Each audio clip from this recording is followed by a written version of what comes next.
Super star Mohanlal കടയിൽ സ്ഥിരമായിട്ടൊരു ഏകദേശം ഒരു 1.5 വർഷത്തോളം കാലത്ത് ഈ മോഹൻലാൽ, പിന്നെ അതുപോലെ ഒരു സ്വാമിനാഥൻ, പിന്നെ ഒരു ഗണേഷ്, പിന്നെ ഒരു ഗോപൻ, പിന്നെ നമ്മുടെ MNB ബാലൻ ചേട്ടൻ, അങ്ങനെയൊക്കെയുള്ള ഇവരുടെ ഒരു അടിപൊളി ഗ്യാങ് ഉണ്ടായിരുന്നു. ഈ മോഹൻലാലിൻ്റെ ഒരു അമ്മാവൻ, അദ്ദേഹം നമ്മുടെ താഴത്തെ ക്ലബിൻ്റെ നേരെ മേളിൽ കണ്ട പഴയ നിങ്ങൾക്ക് ഓർമ്മയുണ്ടാവും, എഴുത്തുകാരൻ ശ്രീ പത്മനാഭൻ ടി പത്മനാഭൻ അദ്ദേഹം താമസിച്ചിരുന്ന ക്വാർട്ടേഴ്സിൻ്റെ തൊട്ടപ്പുറത്തെ ക്വാർട്ടേഴ്സായിരുന്നു മോഹൻലാൽ താമസിച്ചിരുന്നത്.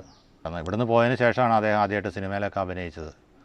അപ്പോൾ ആ കാലങ്ങളിലൊക്കെ നമ്മൾ ഒരു പക്ഷേ എൻ്റെയൊക്കെ ചെറുപ്പത്തിൽ മോഹൻലാൽ സിനിമയിൽ കയറുന്നതിന് മുമ്പ് ഒരുപാട് മോഹൻലാലിനെ കണ്ടൊരു വ്യക്തിയാണ് ഞാൻ. ആ കാലത്തെ ഒരു ചെറുപ്പക്കാരുടെ എല്ലാവിധ തമാശകളും തല്ലിപ്പൊളികളൊക്കെ കാണിച്ചു കിടന്ന ഒരു ഗ്യാങ്ങായിരുന്നു അവരുടേത്. പിന്നീട് അദ്ദേഹം ഇവിടുന്ന് പോയതിന് ശേഷമാണ് മഞ്ഞിലുരിഞ്ഞ പൂക്കൾ സിനിമയിൽ അഭിനയിച്ചതും.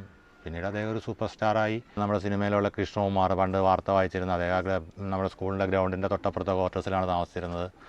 പിന്നെ അതുപോലെ തന്നെ വേറെ നിങ്ങളറിയാവുന്ന മറ്റൊരു മഹാനടൻ തിലകൻ നമ്മുടെ FSCയുടെ അകത്ത് കുറേ കാലം താമസിച്ചിരുന്നതാണ്.